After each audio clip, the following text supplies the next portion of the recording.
The following is a special presentation of Tony Kurre Radio. Keep your mission on your mind and your mind on your mission. This is Mission Minded with Michael Coleman. Time to get your mind, your mission on your mind. It is Mission Minded, 10 o'clock every Monday through Friday morning, 10 o'clock Central Time right here on the TKR app. He is Michael Coleman. He is the CEO of the Heart of Alabama Food Bank. They cover 35 counties in the great state of Alabama. We have a special show that just talks about the Heart of Alabama Food Bank called Bite by Bite, which you can also hear on Tony Kurre Radio. But this show not only talks about food banking, but also talks about business in general. Michael, first of all, how you doing, brother? You doing good? Yep, always look forward to spending time with you. Yes, and I'm really interested to get to our emails today and talk about our topic for the day. So I'm doing great. Yeah, this is good. The dark side of influence, understanding the power of request, the Milgram experiment. I'm thinking, ooh, this sounds kind of creepy, especially when you use the word dark side. So I was kind of excited. It's about people pleasing. We'll talk about that on the latter side of this, but we do have some emails, info@tonykurreradio.net. We read just about every email that comes in here. Rhonda in Hueytown wants to know, how has the grain and transport issue associated with the Russian war impact affected food banking? It's a great question. And I guess it does directly affect you. Yeah, and I'll be honest, it absolutely affects us, because when you're talking about grain, and they export a lot of the world's grain from Ukraine, and that's something I had no idea. When Russia shut down the ports in Crimea, took control of that territory, and then the war broke out, it absolutely affected exports. And everything is global. Everything's tied into everything else. And so maybe 30 years ago, you could have a cut in the supply chain like that, and it may affect Asia, may affect, Europe. But now everything is so intertwined. And so, yes, it absolutely affects those who use grains for bread making and all the other kind of things. They can't get the grain. They can't produce the food. And ultimately, it dwindles its way through the food supply. Just like if there was a transportation disruption, shipping, if there's a famine, or there's droughts, all of that affects the supply chain. And when the supply chain is affected, there's less food, it's more costly, and it just presents us with some new challenges. And so that's certainly been the case. We saw that big time during COVID. And I know that directly affected you when you were working in the food banking industry. And of course, a little after that as well, because some of that food chain supply stuff never came back. And I remember, for a long time, you couldn't get steak. You couldn't get baby back ribs. Not to say that I'd eat baby back ribs 7 days a week. I would if I could afford it. But you couldn't get cuts of meat. And people were I remember people buying freezers so they could deep freeze. And, we are such a knee-jerk society. How long does it take? I know when they talk about raising the oil of gas, or perhaps they have oil embargoes where some of these countries will stop producing oil. And I know it's going to affect us. We hear the news, but usually it takes 30, 45, 60 days before it actually starts directly affecting our pocketbooks. How's it work in the food business? Yeah, it depends on what level of disruption. It depends on how much is surplus. And right now there's just not tons of surplus. And so even small inconveniences or disruptions in the transportation business, again, in shipping, all that kind of stuff ends up having a pretty good impact, because, and it takes a while. Not only to, the disruption starts, then you work through all your cycles. Well, then where you're expecting that backflow to come in, that's where it really starts hitting you. And like you said, sometimes it takes a couple of months. It's always been funny to me is when some tragedy happens and they think there's going to be a disruption of oil. I go out the very next morning and my gas is 20 cents more a gallon. But yet when they say there's a glut of oil and prices are going to come down, it doesn't happen overnight. It usually takes, several weeks for it to work through the system. But I mean, if you think about it, if we purchase oil, if a tanker comes in, goes to a refinery, it makes it all the way through their system and all the parts, how the petroleum's broken out and then distributed through it takes weeks for all that to happen. And so, the food business and the commodities there that affect the food business are really no different than your oil and everything else. It's very similar. All right. Info at TonyCurryRadio.net. This is Mission Minded, 10 o'clock Central. Order that Tony Curry Radio app. It's TKR on both Android and Apple. Super easy to get, and wherever you listen to your favorite podcasts, we're available on every major industry. Here's a good one here from Sherry in Milwaukee. She says she works for a software company. She's a human resource editor up there in Milwaukee. They have 36 people in their office. She said her boss came up with a bright idea that, of course, in quotes, saying that he wants to get every individual in the office to get to talk to each other more. So what he's done is he's instructed her to find someone she's never spoken to in her office, and that's the person she needs to be linked up. She's responsible for getting, 18 pairs of people together to get to talk to each other and at least converse, find out more about each other, find more personal information. She said, it sounds like an absolute train wreck. Is this a good idea? And has Michael ever heard of this idea before?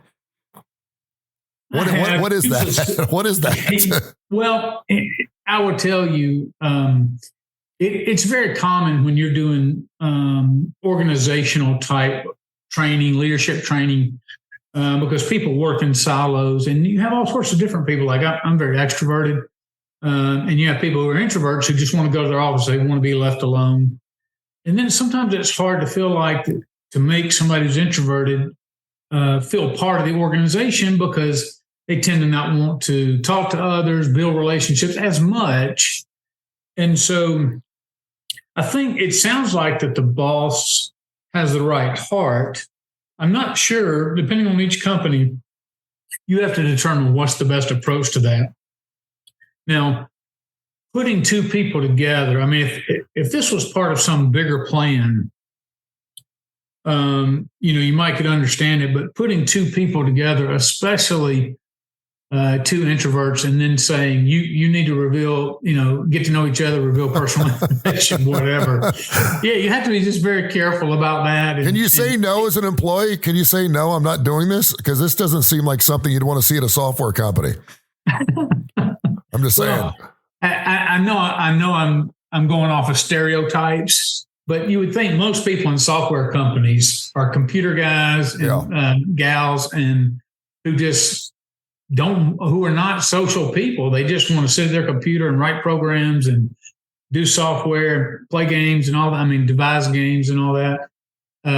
So I understand probably the sentiment. Hey, we need to bond. I don't know. Like I said, every company is different.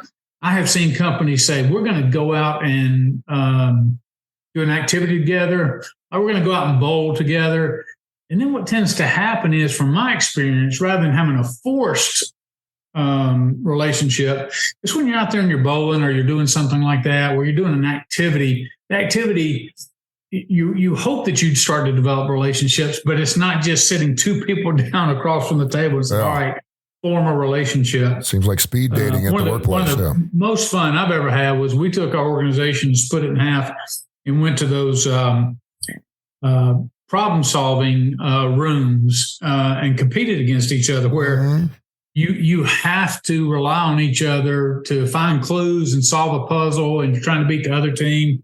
And so there's a little bit of competition in there, but you're forced to kind of work together. I have found that those kind of activities are a lot better than just the idea of sitting two people down at a table and saying, okay, develop a relationship. You can actually find the Tony Curry Radio escape room down in Baton Rouge. They actually did, I actually did the voice work for one of these escape rooms where they actually get caught inside a radio station. They have to get out of a radio station, which is that's awesome. That's exactly how I left radio and started my own thing here. Info at TonyCurryRadio.net. One more email here. We got a couple more, but we'll do one more here. Nina in Oak Grove says they have food drives all the time at their church. And what ends up happening is everyone buys the cheapest thing they can find so they can come show up with 15, 16 bags of groceries. She said, are there foods that the food bank does not use? Are there foods that do serve no purpose? And she's like, what are some of the items that you desperately need that aren't so expensive that you really go through a lot of? And she also wanted to know the difference between non-perishable and perishable goods. There's a lot there. I know peanut butter's big, right? Yeah, shelf-stable items that have a lot of life. One of the biggest challenges that we have is where people see the best buy date or the best if purchased by, and they have convinced themselves that that's an expiration date. And the USD, and really what the manufacturer is saying is, it's not that the food expires, is that it's guaranteed in essence to be the best quality it can absolutely be. So it's going to be the freshest. You're not going to even risk losing any freshness or color or anything to the product if you purchase it by this date. But, like my wife, I may have said it before, my wife is the kind that goes in the refrigerator. It could be 12:10 at night.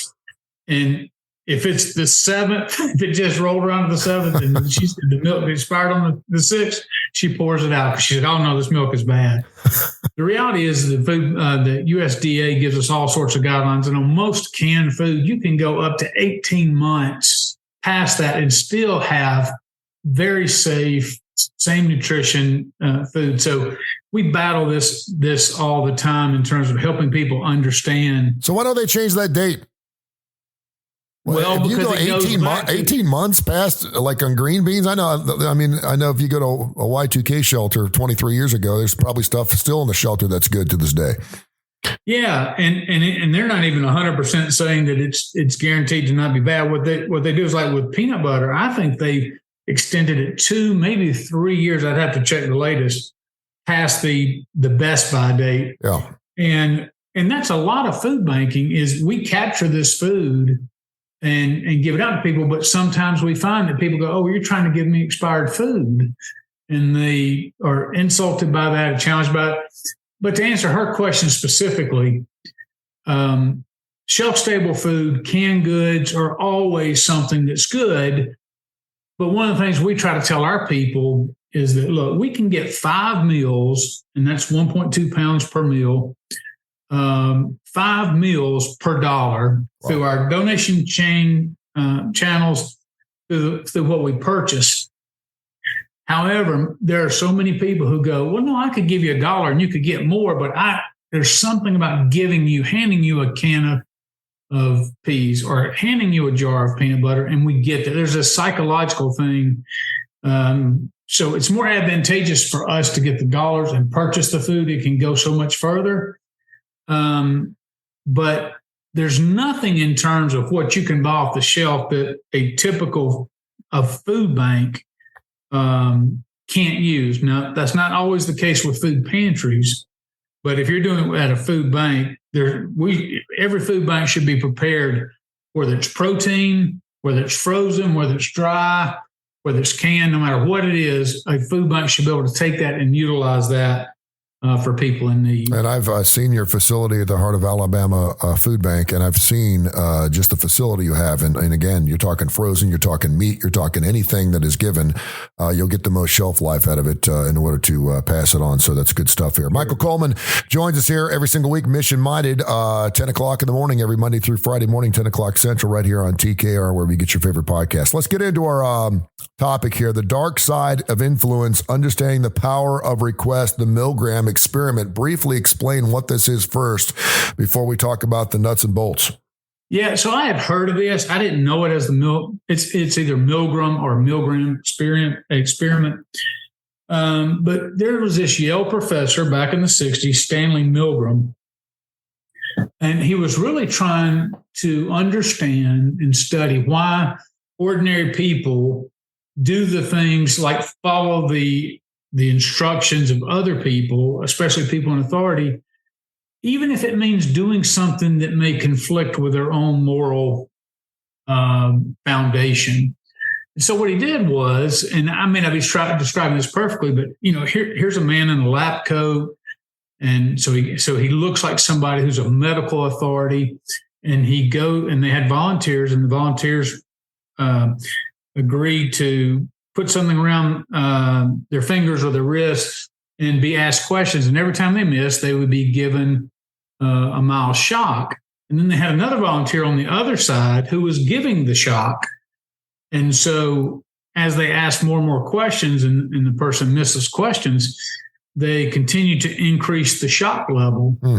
And what they found out was through all this was that way more people will answer yes to your question for help or to do something, even if it sometimes conflicts with their moral foundation. And so when you just take that information and you bring that over into today's time, there's lots of ramifications that can come out of that. So if you look at it from the perspective from the perspective of somebody who is doing the asking, and you're in a business or nonprofit, especially if you're a nonprofit fundraising, I know it can be very difficult sometimes. You're like, oh, I could go ask this person, but they probably don't want to support. They probably don't want to donate, or this person probably doesn't want to volunteer. And lots of times I know people who just will talk themselves out of the ask. Yeah.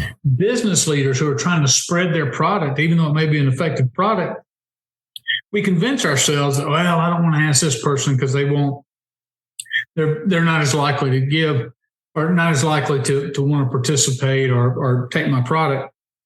And what this showed is that even when you're asking people to do bad things, way more people are open than are not. Yeah.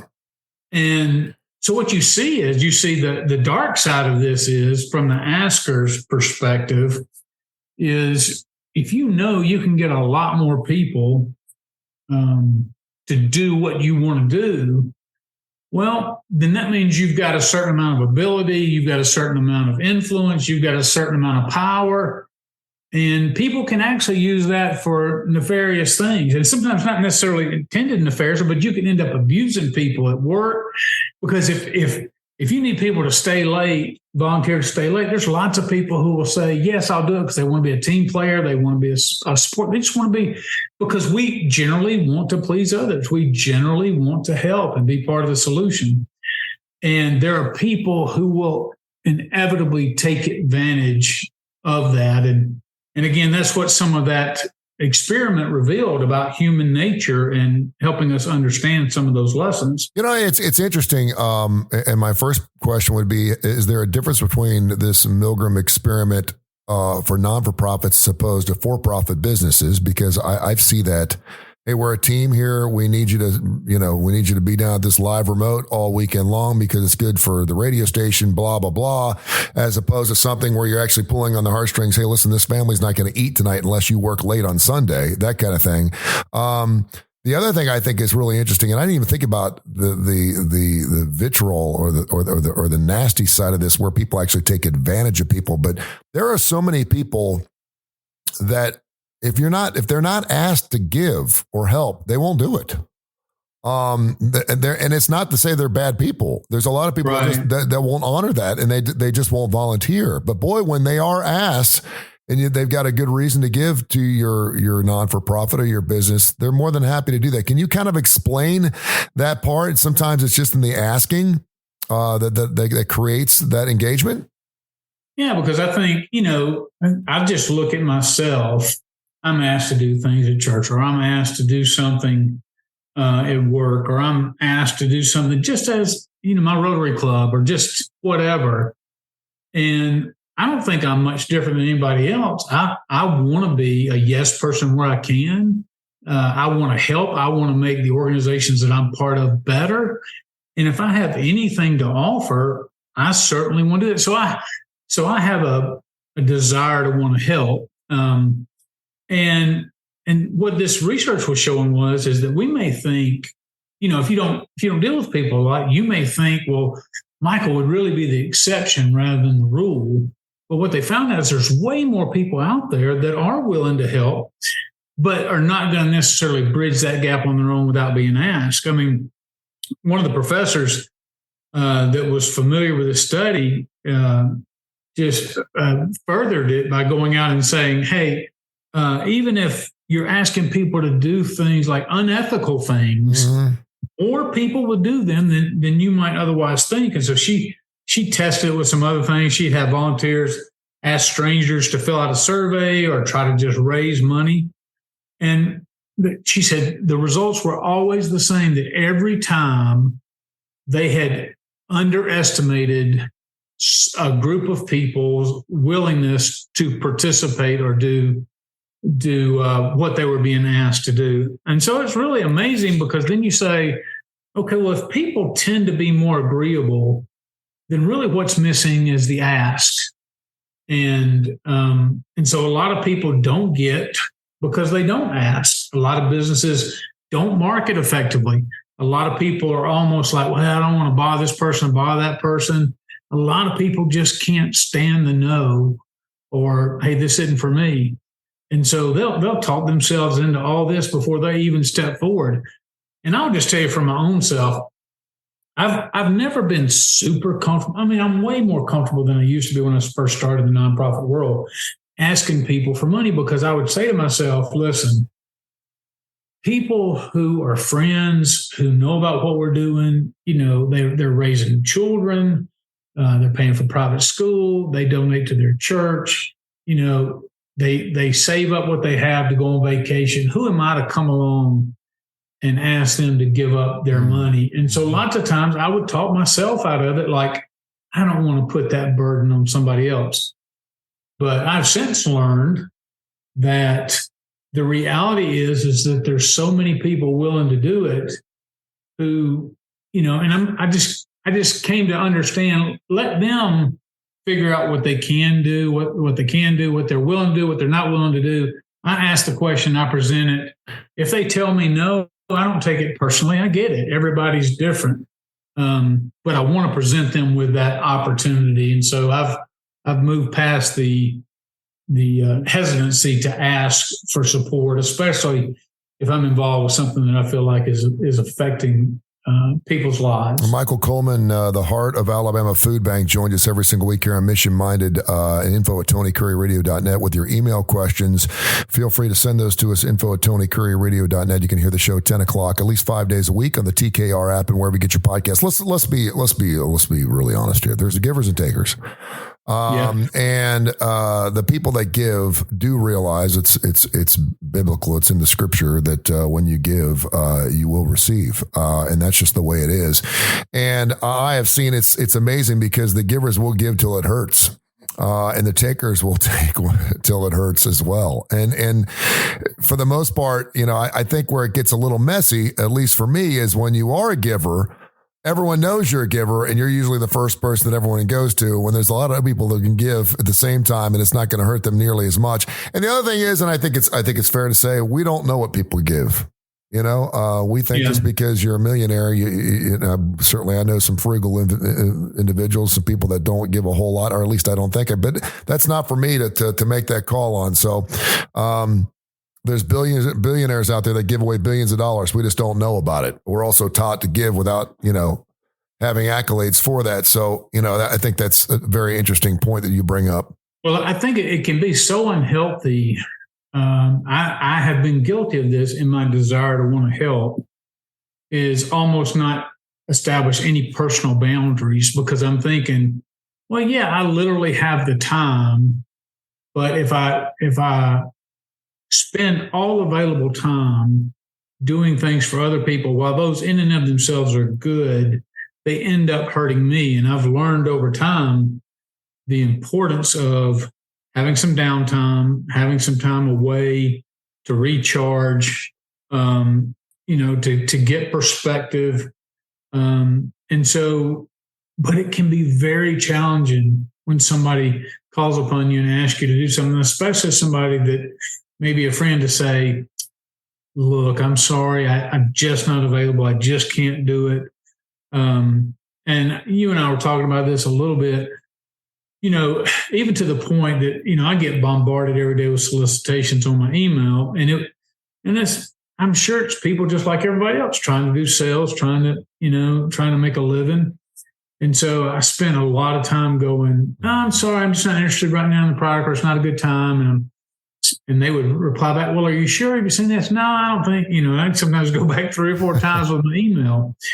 And I just now, if people are just randomly, like it's almost like a cold call, but just through email, I just move them to my junk folder and I move on. Yeah. And they come back and they say, "Hey, just making sure you got my email." And look, I don't get mad at them. They're trying to make a living, like I said, trying to feed their families, everything else. But I just had to make up my mind that, look, I don't owe somebody my time just because they're emailing me. I don't owe somebody my time just because they're calling or texting or, trying to get on my calendar to meet with me. I have to really sit back and ask myself, is this worth my time? Everybody's time is valuable. Now, of course, I'm not talking about things that are relevant to my job. Those things have to be done. You have to make time for that. But I'm talking about all this extraneous stuff that's out there. There's a lot out there. Yeah, it sucks up. Oh, it's so much. Can you talk about it? This is really interesting because I went. I had to go to a tire shop this morning and get some tires for my son, and I'm sitting there at 7:30 this morning, and there's a woman that comes in the room, and she's there to get some tires put in her car, and not even a good morning, hello. She said, if you ever want a good massage, I do massage therapy. I work right up here down the street, and she's telling me the directions. And I'm thinking, of all places to hit a guy up for a massage, there's a tire place at 7:30 in the morning. And I actually said, well, yeah, give me your phone number. And if that ever happens, of course, I get the Woodhouse baseball here, so I don't need that. But I was like, I could not believe, and she was probably in her 60s. I couldn't believe she actually it just came out of nowhere. And I thought, read your room. I can imagine her walking into a McDonald's, and in the drive-thru or whatever, and saying, hey, by the way, if you ever need a massage, here's my business card. I thought there would have been different ways for her to maybe corral the business. She could have given me a card for 10% off or something like that to perhaps get me to try it. Could you just talk about reading your room? Because when you do have an ask, and that's what these charity events are. When you fill up the club with 300 donors there, whether it be for the UAB Scholarship Fund or whether it be the Heart of Alabama Food Bank or whatever, that's what those people are there for. They're there to be to entertain and to give money to create cash flow for a particular. Just talk about reading your room. And when you're, listen, there's always that situation where you have a conversation with a guy in the subway, and next thing you know, he's making a $10,000 donation. I get it. It happens. Yeah. But normally it does not. Just talk about that. Just right. Just talk about that. Just reading your room a little bit. Yeah, so I'll give you a great example. We were contacted by this company, Vintage Wine Estates, and they like to sell wine at their wine tastings, and they come through, and what they try to do is they advertise that for every case of wine they donate $5 of that case price to the local food bank. And, for us, that's 25 meals. So, the marketing piece is, for every $25, for every case sold, you're going to provide 25 meals. And I get they are using somewhat some of our community cachet, if you will. And I'm okay with that because, I'm fine helping them because they're promoting us. But so we had 3 wine tastings just last week. And it got me in front of a group who did not know about the food bank. So one of those groups was vendors, and so I got in there, and it was about 10 minutes, and I really boom, just tried to tell them everything I could about food banking, how much I appreciate them, how much we need help. That was great. But that night, I didn't go to that function. I had a staff member. And she said she was asked to stand up and look around the room, and everybody was kind of treating it not as a wine tasting, but more as like at each table, they just kept talking. They weren't even listening to anybody. And so she recognized, hey, I want to tell you what we're doing for those who may be listening, but that was not a time to really go around to each table and say, hey, would you make a donation to the Montgomery Area Food Bank? Yeah. So that was very much a read the room situation. And it's something that's very valuable because you may only, there's key people, there's key donors, or there's a key salesperson, or there's a key vendor, whatever it is. You may only get in front of them 1 or 2 times. And if you come in a really awkward time thinking, well, just everybody I'm going to ask, I'm not going to really use my judgment. This is not really the time or place, but this is, and you just go over and grab them right in a busy time and jam your card in there and say, hey, I sell this. You really need to come.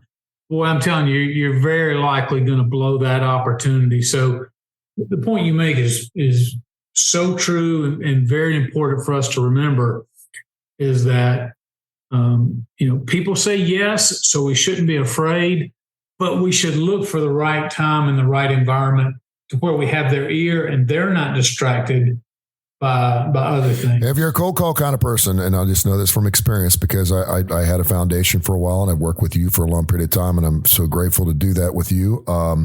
But if you ask somebody what they do for a living, and they explain to you what they do for a living, and they're nice enough to ask you what you do for a living, and you do work for a non-for-profit, the door has just opened, my friend. And you'll read them real quick on whether they actually care about what you do for, I work for the Heart of Alabama Food Bank. I'm glad you asked, blah, blah, blah. And they'll usually, and if they're good listeners, they'll follow up with a couple questions and your foot is in the door. And then, it may not happen ever. Sales are 5 to 7 calls, man. You just mentioned it earlier. You may have people hitting you 3 or 4 times. They probably haven't hit you hard enough. I'm not saying to email Michael Coleman or call him again, but what I'm saying is it usually takes 5 to 7 times before you can finally close a deal. And even then, and I've actually had situations where people have said no to me after 5 phone calls, and then a year later they're reaching out to me, and I'm like, okay, so you never know. Hey, Michael, great stuff. Don't forget, we do our show Mission Minded every single week right here on Tony Curre Radio, and also you can hear their brand new show called Bite by Bite. It is a little bite of information. It's about 10 to 15 minutes long. It's specifically about the Heart of Alabama Food Bank, and of course, you can go check out their website, hafb.org, for all the information on both our shows, and to keep those emails coming, info@TonyCurreRadio.net, info@TonyCurreRadio.net. Michael, thank you so much. We'll catch you up next week. Enjoyed it as always, brother. This has been a special presentation of Tony Curre Radio.